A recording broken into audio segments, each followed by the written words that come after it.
अस्सलाम वालेकुम। आज प्यारे आका दो आलम अलैहिस्सलाम के नसब मुबारक के हवाले से बात करेंगे। नसब मुबारक की फजीलत के हवाले से बयान करने की कोशिश करेंगे।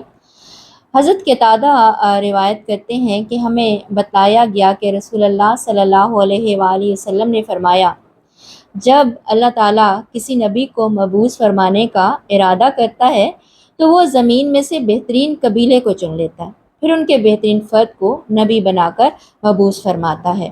इस हदीस मुबारक को इमाम इब्न साद और सूती ने रिवायत फरमाया है।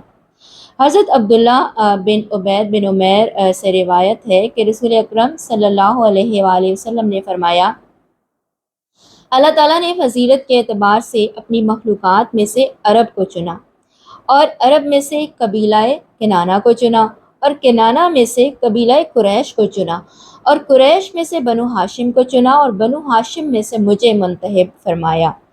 इस हदीस मुबारक को इमाम इब्न साद और स्यूती ने रिवायत फरमाया है। नबी अकरम सल्लल्लाहु अलैहि वसल्लम एक बार मिंबर पर तशरीफ़ फरमा हुए और फरमाया, मैं कौन हूँ? सहाबा कराम रिज़वानुल्लाह अजमईन ने अर्ज़ किया, आप पर सलामती हो, आप रसूल खुदा सल्लल्लाहु अलैहि वसल्लम हैं। इस पर आप सल्लल्लाहु अलैहि वसल्लम ने फरमाया, मैं रसूल खुदा तो हूँ ही, इसके अलावा नस्बन मैं मोहम्मद बिन अब्दुल्ला बिन अब्दुल मुत्तलिब हूँ। जब खुदा ने महलूक को पैदा किया तो मुझे बेहतरीन हल्क यानी इंसानों में पैदा किया, फिर महलूक को दो हिस्सों में तकसीम कर दिया यानी अरब अजम, तो मुझे बेहतरीन तबका यानी अरब में रखा। फिर उनके मुख्तलिफ कबाइल बनाए तो मुझे बेहतरीन कबीला यानी कुरैश में पैदा किया। फिर उनके घराने बनाए तो मुझे उनमें से बेहतरीन घराने में पैदा फरमाया और उनमें से बेहतरीन नस्ब वाला बनाया। सुभान अल्लाह। इसीलिए मैं ज़ाती शर्फ और हस्ब नस्ब के लिहाज से तमाम महलूक से अफजल हूँ। इस हदीस मुबारक को इमाम तिरमिज़ी ने रिवायत फरमाया है और ये हदीस हसन है। ऐसे ही हज़रत अनस बिन मालिक रज़ी अल्लाह ताला अन्हो से मरवी है, नबी अकरम सल्लल्लाहु अलैहि वसल्लम को ये खबर पहुंची कि बाज़ लोगों का ये ख्याल है कि नबी अकरम सल्लल्लाहु अलैहि वसल्लम उनके कबीले से ताल्लुक़ रखते हैं। आप सल्लल्लाहु अलैहि वसल्लम ने फरमाया, इसी तरह अब्बास और अबू सुफियान बिन हर्ब भी कहा करते थे जब वो मदीना मुनव्वरा आए थे, ताकि उन्हें इस तरह कहने से पनाह मिल जाए, तो आगाह हो जाओ, हम अपने आबाओ अजदाद से जुदाई इख्तियार नहीं करते, हम बनु नज़र बिन किनाना में से हैं। रावी ने बयान किया, आप सल्लल्लाहु अलैहि वसल्लम ने फरमाया, मैं मोहम्मद बिन अब्दुल्ला बिन अब्दुल मुत्तलिब बिन हाशिम बिन अब्द मनाफ बिन कुसै बिन किलाब बिन मुर्रा बिन काब बिन लुई बिन गालिब बिन फ़हर बिन मालिक बिन नदर बिन किनाना बिन हुज़ैमा बिन मुदरिका बिन इलियास बिन मुदर बिन नज़ार हूँ। और जब भी लोगों के दो गिरोह बने तो अल्लाह ताला ने मुझे उनमें से बेहतरीन गिरोह में ही रखा। बस मैं अपने वालिदैन से पैदा हुआ हूँ। मेरी पैदाइश में ज़माना जाहिलियत की बदकारी में से एक ज़र्रा भी शामिल नहीं है। हज़रत आदम अलैहिस्सलाम से लेकर अपने वालिदैन तक नस्ल दर नस्ल मैं बतरीके निकाह पैदा हुआ हूँ, ना कि बदकारी से। बस मैं ख़ानदान और असल के एतबार से तुम सबसे बेहतरीन हूँ। इस हदीस मुबारक को इमाम हाकिम और बहकी ने रिवायत फरमाया है। सुभान अल्लाह कि अपने नसब को, इसकी शान को प्यारे आका दो आलम अलैहिस्सलाम ने खुद अपने अल्फाज में बयान फरमा दिया है। एक और हदीस मुबारक का हवाला यहाँ पर देंगे कि हज़रत अबू हुरैरा रज़ी अल्लाह ताला अन्हो से रिवायत है कि प्यारे आका दो आलम अलैहिस्सलाम ने फरमाया, मुझे नौ इंसानी के बेहतरीन ज़माने में मबूस किया गया। ज़मानों पर ज़माने गुज़रते रहे, यहाँ तक कि मुझे इस ज़माने में रखा गया जिसमें मैं अब मौजूद हूँ।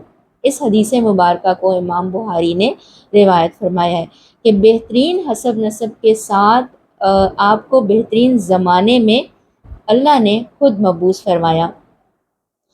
ऐसे एक और हदीस मुबारक का हवाला देते हैं। हज़रत अब्दुल्ला बिन अब्बास रज़ी अल्लाह ताला अन्हुमा से मरवी है कि प्यारे आका दो आलम अलैहिस्सलातु वस्सलाम, लाखों करोड़ों दरूदो सलाम हो आप पर, آپ نے فرمایا کہ میرے والدین کبھی بھی بغیر نکاح کے نہیں ملے، اللہ نے ہمیشہ مجھے پاک پشتوں اور پاکیزہ رحموں میں منتقل فرمایا۔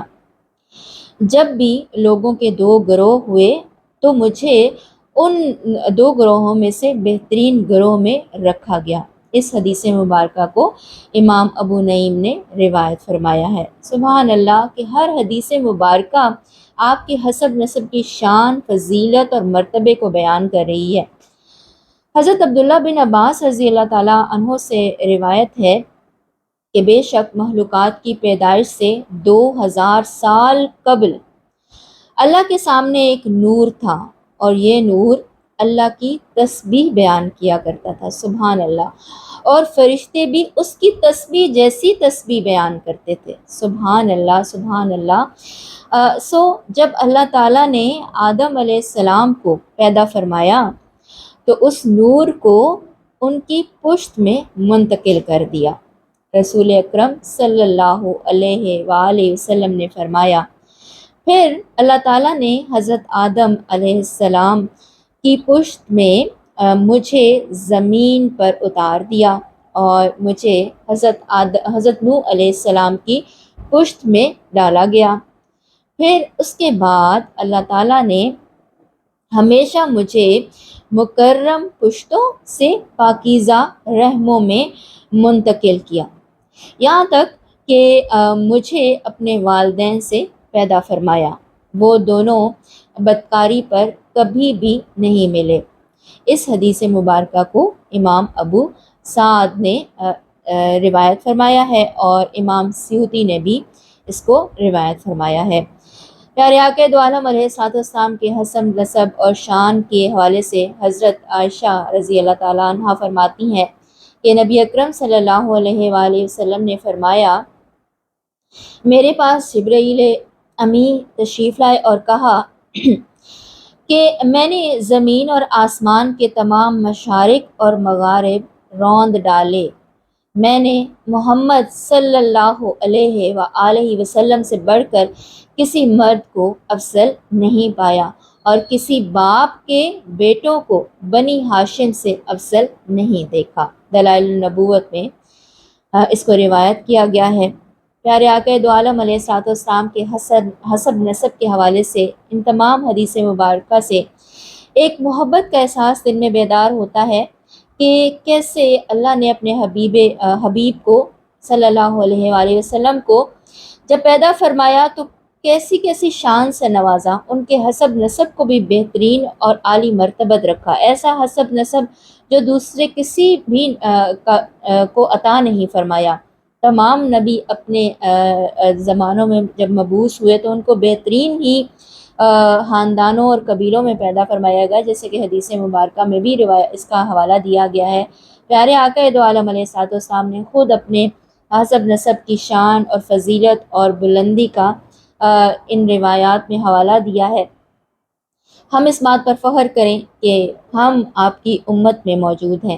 اللہ کرے کہ پیارے آقا دو عالم علیہ الصلوۃ والسلام کی امتی کی حیثیت سے جب ہم یہ سب کچھ سنیں، جانیں، آپ کی سیرت طیبہ، آپ کی حیات مبارکہ کے حوالے سے ہمیں معلوم ہو، سنت نبی صلی اللہ علیہ وآلہ وسلم کے حوالے سے ہمیں جب پتہ چلے تو ہم اس پر عمل کر سکیں، اور اس عمل کے ذریعے ہم پیارے آقا دو عالم علیہ الصلوۃ والسلام کی ایک بہترین امتی ہونے کا ثبوت دے سکیں۔